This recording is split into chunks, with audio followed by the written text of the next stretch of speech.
Happy St. Patrick's Day to yous! I hope you are having a good one, whether you are sitting in a pub right now with a pint of Guinness in front of you, whether you're down at Michael O'Sullivan's bar in Fairhaven, and believe me, if you're Irish, I promise you, you're not. And whatever you're up to, I hope you're having a wonderful day. I myself am recording this nice and early in the morning, so God only knows what state I'll be in as you're watching this. Hope you're having a good one anyway. Today marks 2 years to the day that lockdown began in Ireland. Things have lifted, things are starting to look better, but come on now, keep looking after yourselves, look after your people around you as well, and try not to sneeze in somebody's face.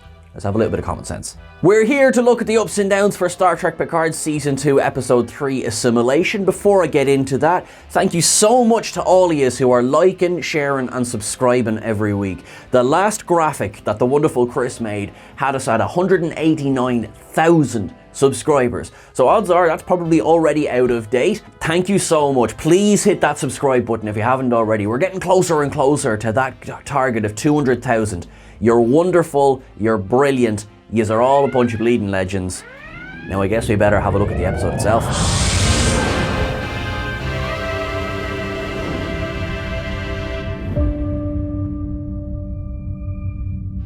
This week's episode starts out strong, so I'm starting with an up. It gets right into it. I did say last week that I did not like the cliffhanger ending, and I stand by it, because it's resolved in about 30 seconds in this week's episode, as we knew it was going to be, because it sort of has to be, because we know they're going to go back to LA. Now, John Briones, who I celebrated last week, but of course neglected to mention the fact that Soji's dad, unfortunately, doesn't get very much to do in this episode. However, I do like that there is a moment Seven walks up and tries to sort of play, oh, this is a classified mission. He goes, oh yeah, what's my name? And it was just kind of like, oh no, fair play. Fair play. I like that. They don't mess around in this opening shot. It's all resolved very, very quickly, which I am quite happy about, because unfortunately it's just in the way. We just kind of need to get through this. Now, La Sirena is then attacked by 2 Nova-class ships and a Steamrunner-class ship, which I freaked out about in the trailer. I'm freaking out a little bit about now. Lovely, lovely, lovely, love seeing them back. But the barrage of phaser and torpedo fire leaves them kind of shook, leaves the Borg Queen's stasis tube gets knocked over. She then goes, allow me, when it comes to engaging the Confederation. The tendrils come out of her, she connects into the ship, and we hear Jerry Goldsmith's score from Star Trek First Contact. That iconic Borg theme plays over here. So my second up of the episode goes to just Borg Queen in general. Like, Annie Wersching is brilliant in this episode, but the way the Queen is used is really, really good. She's properly frightening and intimidating. They are carrying the greatest enemy the Confederation has ever faced on board this ship. That's also the greatest enemy the Federation has faced. I would not like to be standing beside the Borg Queen for any period of time. She's able to take over the systems, she's able to fire upgraded torpedoes at the Nova-class, the surviving Nova-class ship and the Steamrunner-class, and they are able to jump to warp, get to the sun, and slingshot quickly back into the past. It is breakneck pace. It is a very, very strong cold open. Yep. There's Q. We get a little cameo in this episode of Q. Not enough to warrant an up, but just, he's still here.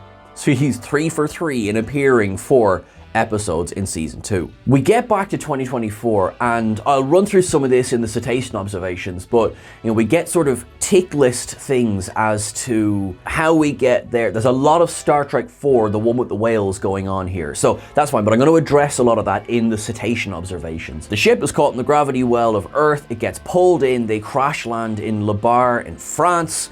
Odds are we're going to spend a little bit more time in this in a future episode. So right now it is just the location as opposed to playing much of a role in this episode. The Borg Queen is offline, which has led to one of the saddest moments of all of Star Trek Picard so far. Elnor dies. I accept that this is part of the storyline, it's part of the impetus, it's going to be part of Raffi's entire narrative arc going forward, but simply Star Trek Picard, because you have forced me to say the word Elnor dies, down. Evan Evagora better be back in this show. There better be a hard reset button coming later on in the season. Again, I accept that it's part of the plot. No, that is a down.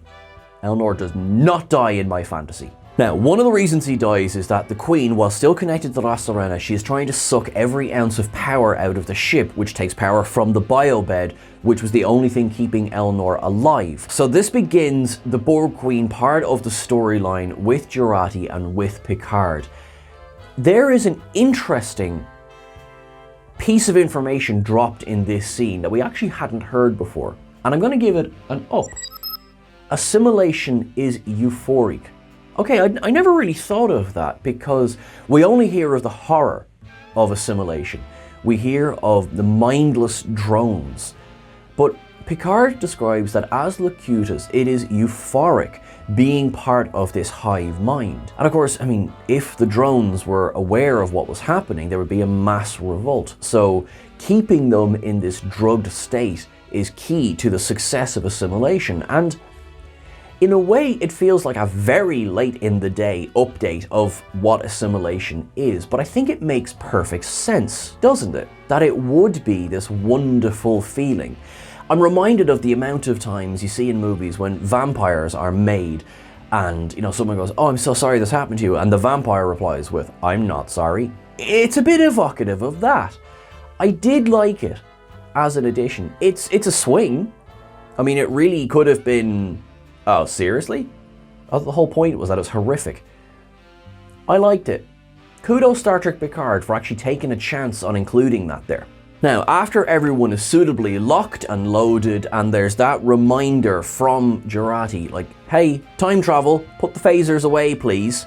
There's a wonderful reference to butterflies, of course, being the butterfly effect.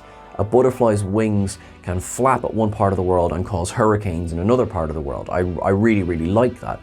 They beam into the past, and we get, and this is a definite up from me, the inclusion of the song California Dreamin'. Now this version is performed by Freischwimmer. I really hope I pronounced that correctly. And it's a lovely version of the song. Really, really like it. I've always loved that song anyway, but of course, well, yeah, where is LA? It's in California. Yeah, dreaming of California. Alright, listen, it might not be the deepest up I've ever given, but I just like it. Let me have this, alright? It's St. Patrick's Day. An entire up, all on her own, goes to 7 of 9 in 2024. Because I love Jerry Ryan in this episode. Yeah, at one point, Raffi turns around and says, "Well, why don't you in 2024 go and get a room?" Because she is so confident and comfortable in herself when she beams in.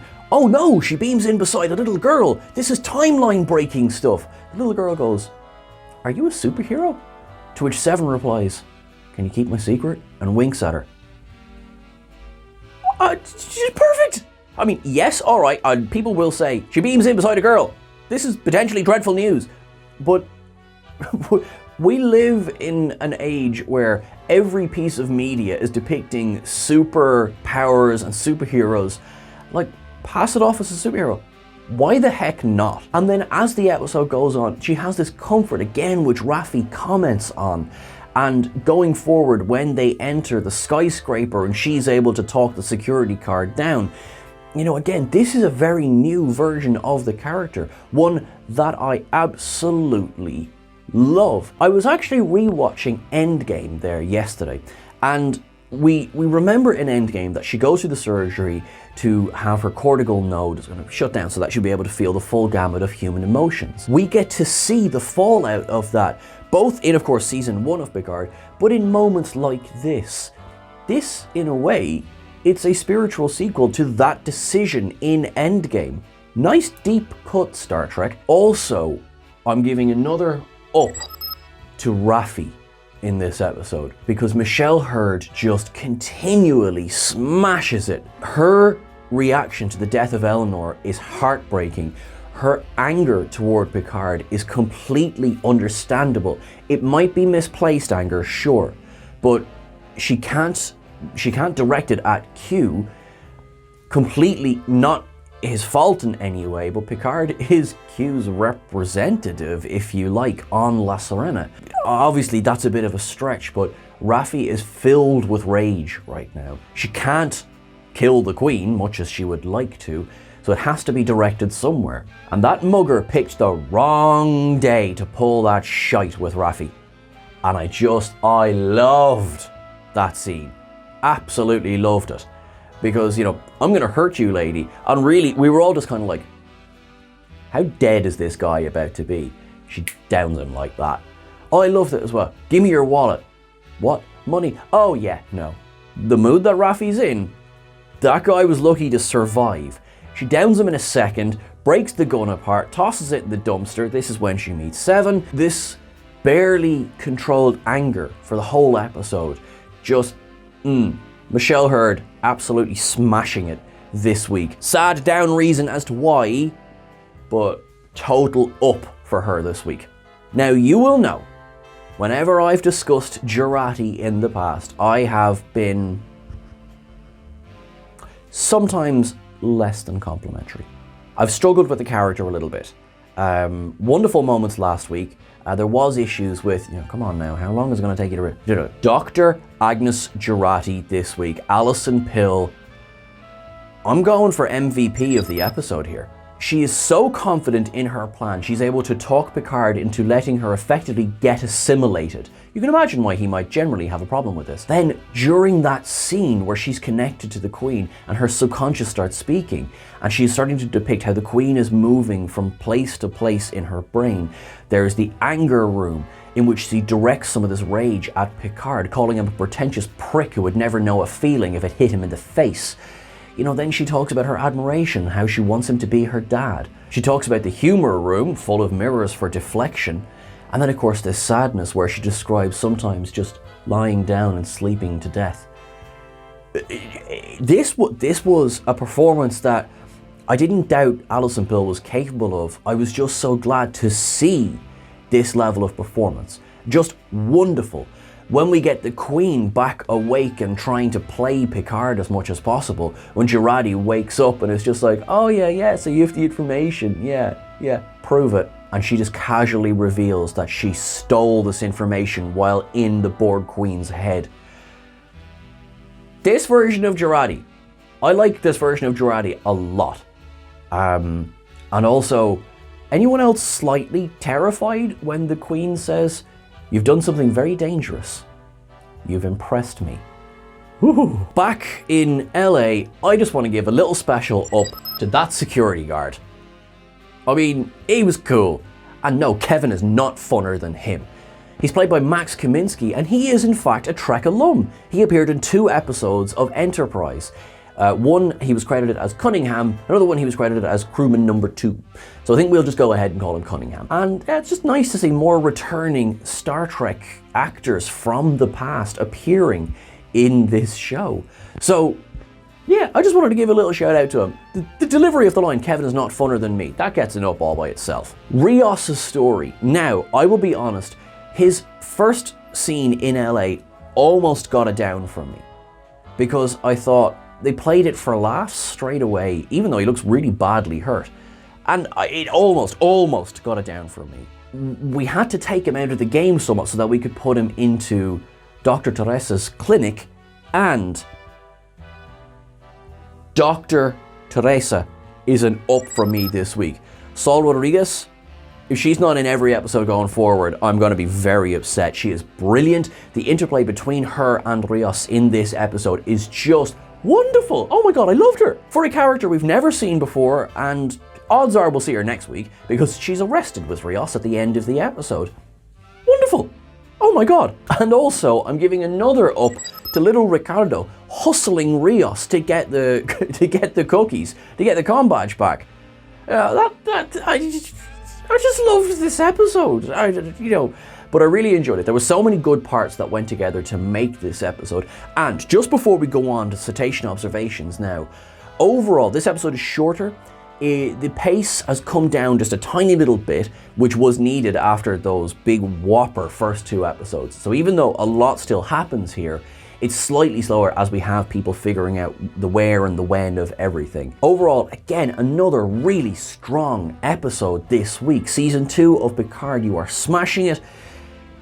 But yes, now, will you please join me for cetacean observations?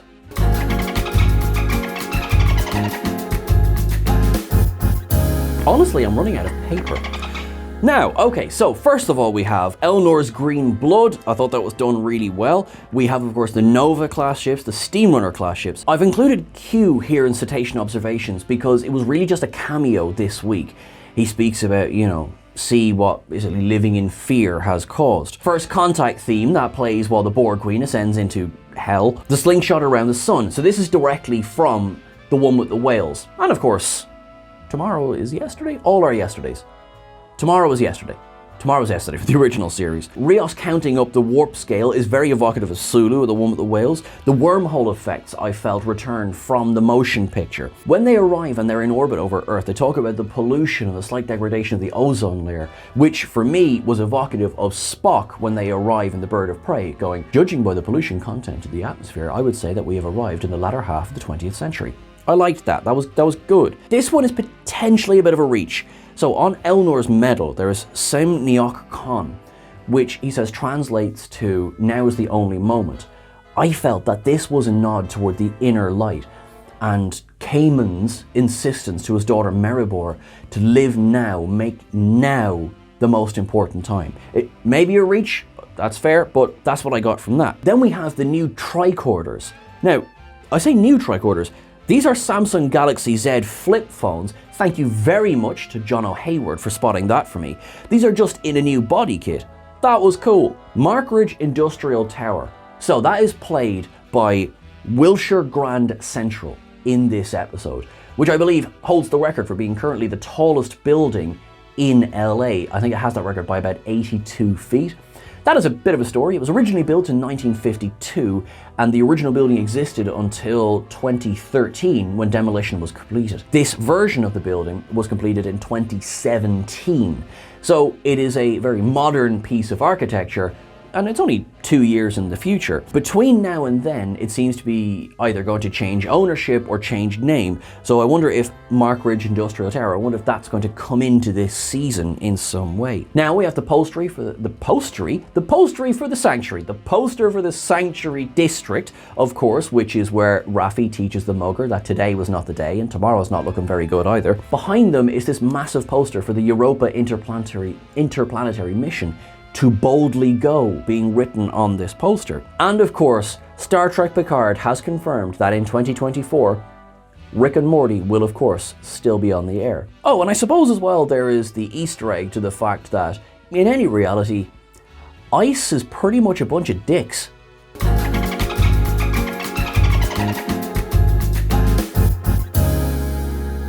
That is everything for this episode, and I am certain that I have missed probably a lot of Easter eggs. So please let me know in the comments below if there's anything that you reckon I missed. Please don't forget to like, share and subscribe.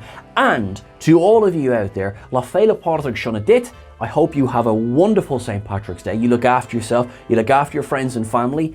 Wherever you are in the world, please stay safe, particularly if you are in Ukraine now. I truly hope that you are safe and that you are well. Please know that we are all thinking of you. Look after yourselves. Everyone, live long and prosper. Thanks very much.